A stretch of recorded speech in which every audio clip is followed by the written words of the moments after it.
வாஷயோக பிராணாயாமம் பகுதி 10. கேவல கும்பகம் என்றால் என்ன? வாஷு யோகத்தில் மிக மிக முக்கியமான ஒரு பகுதியாக பார்க்கப்படுகிற இந்த கேவல கும்பகம்.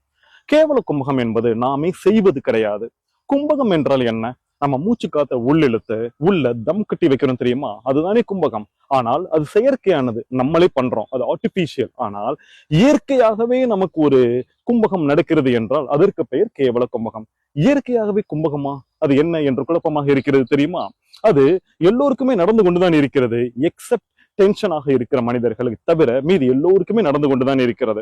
நம்ம டென்ஷன் இல்லாம நிதானமாக இருக்கிற ஆன்மாக்களுடைய மூச்சு காத்திலே கேவல கும்பகம் நடக்கிறது. கேவல கும்பகம்னா என்னன்னு இன்னும் கொஞ்சம் தெளிவா சொல்றேன். நீங்க சும்மா அமைதியா உட்கார்ந்து இருக்கிறப்போ அந்த மூச்சு காத்து அப்படி போகுது, தெரியுமா? அப்ப நீங்க கவனிச்சிருக்கீங்களா? ஒரு இடத்துல மூச்சு காத்து அப்படி நின்னுட்டு அப்புறம் திடீர்னு அப்படியே அப்படின்னு மூச்சு இழுக்கும். அந்த நின்னுச்சு, தெரியுமா?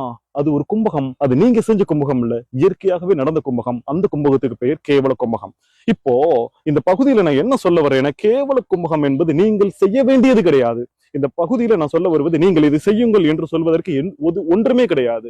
அப்போ இந்த கேவல கும்பகம் உங்களுக்கு நிகழ்கிறது என்றாலே உங்களுடைய வாசி கொஞ்சம் கொஞ்சமா வந்துருச்சு என்ற அர்த்தம். அது எப்படி இந்த கேவல கும்பகமே நடக்கும் என்றால், நான் இதுவரைக்கும் சொன்ன பிராணாயாமங்கள் ஒன்று சொல்கிறேன் பெருமக்களே, இது போல இன்னும் 1000 பிராணாயாமங்கள் வாஷி யோகத்தில் சொல்லப்பட்டிருக்கின்றன.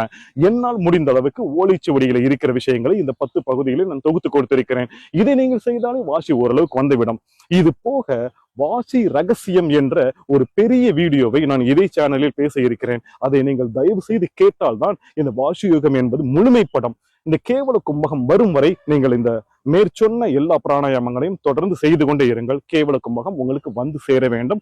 வாசி ரகசியம் என்ற வீடியோவையும் பாருங்கள். நன்றி.